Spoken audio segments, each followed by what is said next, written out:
You know, this movie reconfirmed one of my lifelong fantasies, and that is to recreate the parade scene from Ferris Bueller's Day Off. Because seriously, Twist and Shout, that is one catchy song.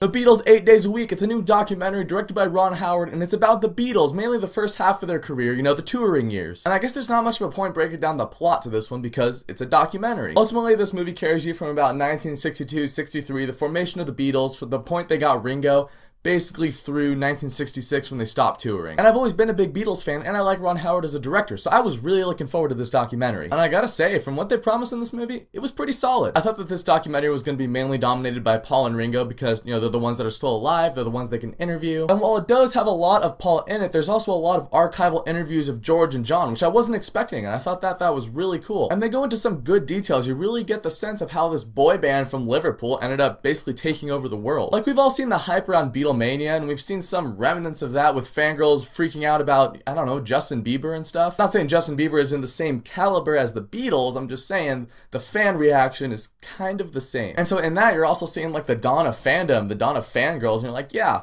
that's how we got here. How we got to where we are now. The movie starts out and it's talking about the genesis of the Beatles. It talks about how they originally had Pete Best and then how they got Ringo and how Ringo just totally gelled with the band. The first half of the movie when the Beatles are really coming into their own, that was really cool, really uplifting, very entertaining to watch. And something that I had never picked up on before this documentary is a good chunk of it deals with the Beatles coming to America. And what I love that this documentary touched on was the fact that the Beatles came at just the perfect time because, you know, like 6 months before that, the US had just lost its president. This is right after the JFK assassination. So America's in just this shadow of conspiracy and just overwhelming like negative tone. So you got these four blokes from Liverpool who come in with their mop top haircuts and their suits and they're singing about twisting and shouting. And they're not trying to shy away from the issues at hand, but they're also trying to lighten up the mood in America. And it also talks about some other issues that they didn't shy away from, such as segregation in America and just a couple other issues like that I never really knew about the Beatles. Like, I know in the second half of their career they got a little bit deeper and into the studio years and the tour to India, but it was so cool seeing all that behind the scenes stuff that I never knew about. And they also talked a lot about their movies that they made, Hard Day's Night and Help, which I actually haven't seen either of those. And after seeing the behind the scenes stuff about those movies, I'm really interested in checking them out. Even if they were directed by Richard Lester, who I should probably review that at some point. I did 1 and 2 and not 3 and 4.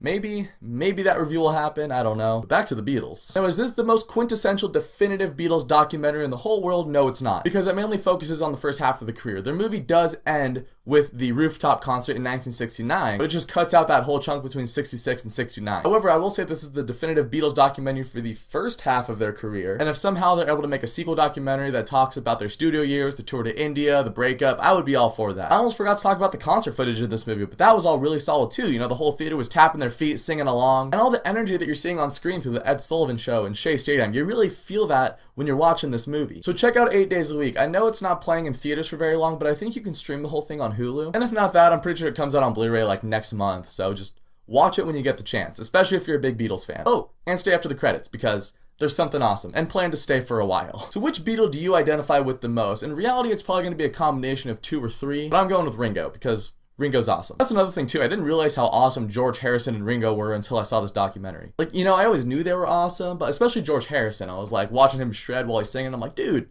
George, you're awesome. So whichever Beatle you identify the most with, or whatever your favorite Beatle is, put it down in the comments, let me know. And thanks so much for watching this video. If you liked it, you can click subscribe and check out some of my other stuff, and I'll catch you guys next time.